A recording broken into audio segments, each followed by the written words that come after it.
Joint calls by the United Nations for Myanmar to end a telecommunications blackout in the country's west, where the Myanmar military is conducting what it calls clearance operations against a Buddhist insurgent group, the Arakan Army.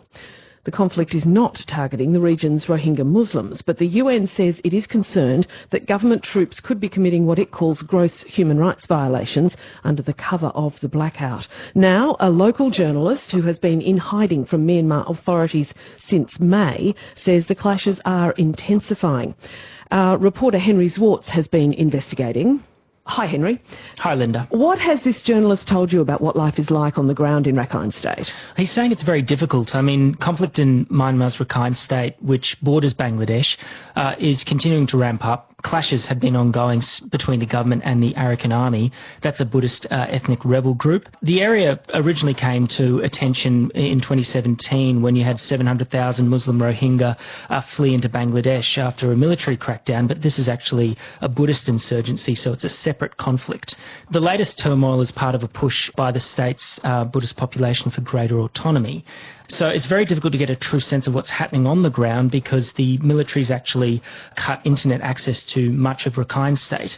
But we did get to speak with this one local reporter, Ong Mam Oo, who's been documenting the unfolding war. I did ask him what the situation was like on the ground, and this is what he had to say. This every day, every day there's intensifying. I think 3 to 5 battles in any day, so like sometimes 1 hour, 30 minutes, 15 minutes, 10 minutes, with these two armed groups. I mean, the problem is a lot of civilians were injured and killed and also arrested by the military, by the troop. When the army troop saw the people who are catching fish or, go into the farms for plantation and, something like that, then they arrest them. And they beaten, the civilians were beaten and tortured. After the information on news blackout, the situation has been worse. And so why do you think the internet has gone black? Why do you think the internet has gone out?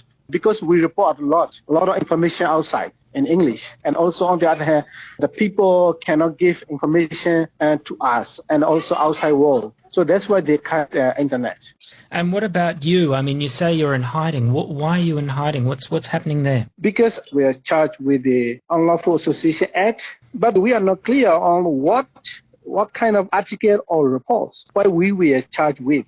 I don't understand. But the problem is they are, keep searching for me to arrest, especially the SPN local police. What would you say to the international community about the situation there right now? I would like to request and urge the international community to give more pressure on the Burmese army and also the Burmese government and the Myanmar government.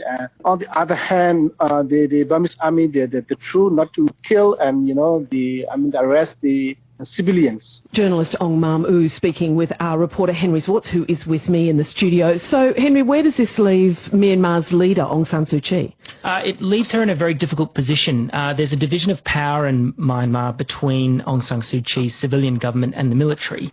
The military really has control over all of these border regions, so she doesn't actually have much say at all in what goes on there. There hasn't been really any statement from her condemning what's going on either. So Sean Turnell is an Australian advisor to Suu Kyi, and he spoke with us earlier. Rakhine State, I think it's fair to say, has been a disaster for the civilian government.